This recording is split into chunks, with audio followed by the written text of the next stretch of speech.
તો શક્તિની તાકાત ઓછી થઈ। શક્તિ સાયક્લોન આ ચક્રવાત કે જે અરબી સમુદ્રમાં મંડરાયેલું છે અને તેની દિશા બદલાઈ રહી છે, પણ એ તમામની વચ્ચે જેમ જેમ સમય જઈ રહ્યો છે એમ આ વીક પડી રહ્યું છે।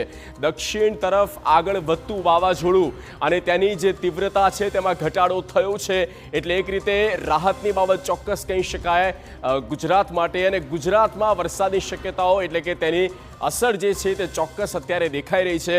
મધ્ય ગુજરાત સુધી વાતાવરણમાં બદલાવ પણ આપણે જોઈ શક્યા છીએ।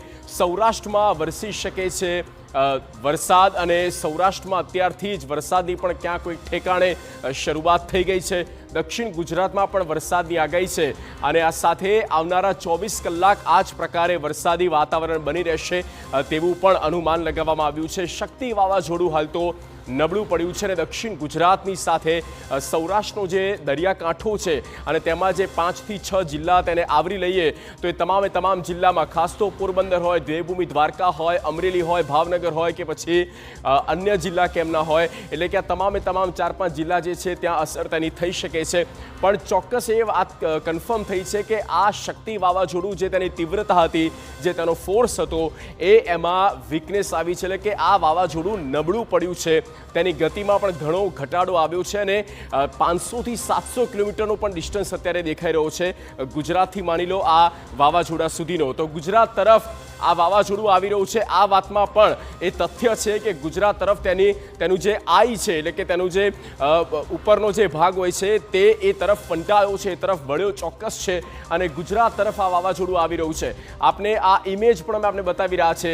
આ એ સાયક્લોન છે અને એ સાયક્લોનની જે આપ જુઓ કે કઈ રીતે તેની અસર વર્તાય છે। આ બ્લુ એરિયાઝ આપણે દેખાઈ રહ્યો છે એ મૂળ એ સાયક્લોનનું આખું એપી સેન્ટર આપ માની લો અને જે બ્લેક એરિયા જે આપણે બતાવવામાં આવ્યું છે એ ત્યાં સુધીનો તેનો વિસ્તાર છે, એટલે કે આખું આ સાયક્લોન અને ઉપરનો જે આપણે બ્લેક એરિયા પોઈન્ટ આપણે બતાવી રહ્યા છે આ એનું અત્યાર સુધીનું ડાયરેક્શન રહ્યું છે। કઈ બાજુ આ વાવાઝોડું આવ્યું અને અત્યારે હાલમાં એ અહીંયા એટલે અહીંયાથી નીચેની બાજુ જુઓ તો આ ટર્ન કરે છે, આ તરફ ગુજરાત છે અને આ તરફ ઓમાન છે અને તે ટર્ન થતું ગુજરાત તરફ આ બાજુ દેખાઈ રહ્યું છે।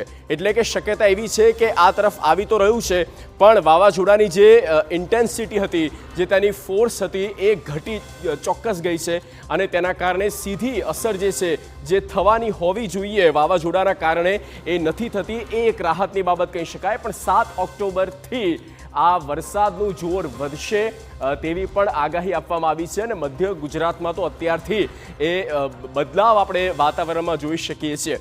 સૌરાષ્ટ્રમાં વરસી શકે છે અને દક્ષિણ ગુજરાતમાં પણ આ આંધી તુફાન જે છે તે ખાસ દક્ષિણ ગુજરાતમાં થઈ શકે છે, કારણ કે ઓમાન તરફથી તે ફંટાઈને ગુજરાત તરફ આવે છે તો ગુજરાતના દક્ષિણનો પટ્ટો અને સાથે મહારાષ્ટ્ર એ તમામ જિલ્લા જે લો લાઇન એરિયાઝ આપણે કહીએ એ કાંઠાના જે જિલ્લાઓ છે ત્યાં તેની અસર ચોક્કસ થઈ શકે છે।